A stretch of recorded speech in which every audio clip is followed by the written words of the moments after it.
অনেক নাটকীয়তা শেষে পশ্চিমবঙ্গের মুখ্যমন্ত্রী হলেন শুভেন্দু অধিকারী। হারিয়েছেন তারই এক সময়কার রাজনৈতিক গুরু মমতা ব্যানার্জিকে।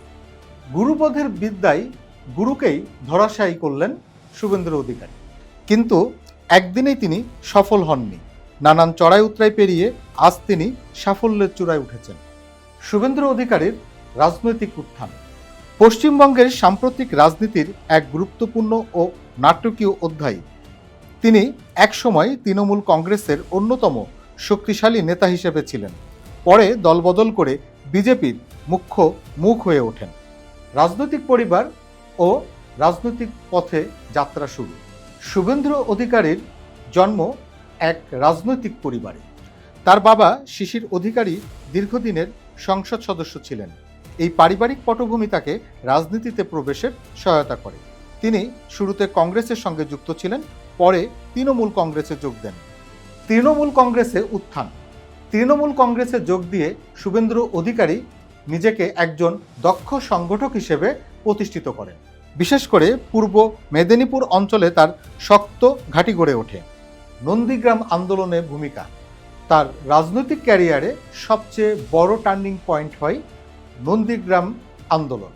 2007 সালের জমি আন্দোলনে তিনি সামনের সারির নেতা ছিলেন এবং এই আন্দোলন তৃণমূল কংগ্রেসের উত্থানে বড় ভূমিকা রাখে। এই আন্দোলনের পর তিনি জননেতা হিসেবে পরিচিতি পান। একজন সাংসদ ও মন্ত্রী হিসেবে প্রতিষ্ঠা।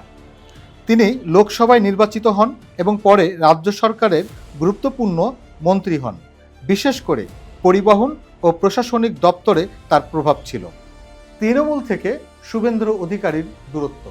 সময়ের সঙ্গে সঙ্গে মমতা ব্যানার্জির সঙ্গে তার দূরত্ব সৃষ্টি হয়। দলের ভেতরে গুরুত্ব কমে যাওয়া এবং নেতৃত্বের দ্বন্দ্ব তাকে নতুন সিদ্ধান্ত নিতে বাধ্য করে।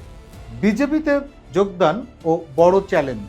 2020 সালে তিনি বিজেপিতে যোগ দেন।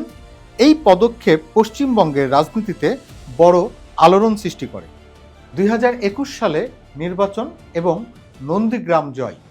2021 সালের বিধানসভা নির্বাচনে তিনি নন্দীগ্রাম থেকে প্রার্থী হন এবং সরাসরি মমতা ব্যানার্জিকে পরাজিত করেন।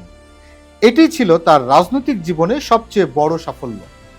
আর এবার 2024-এর নির্বাচনে সরাসরি তৃণমূলকে হটিয়ে তিনি বিজেপির মুখ্যমন্ত্রী হিসেবে বাংলার মসনদে আরোহণ করলেন।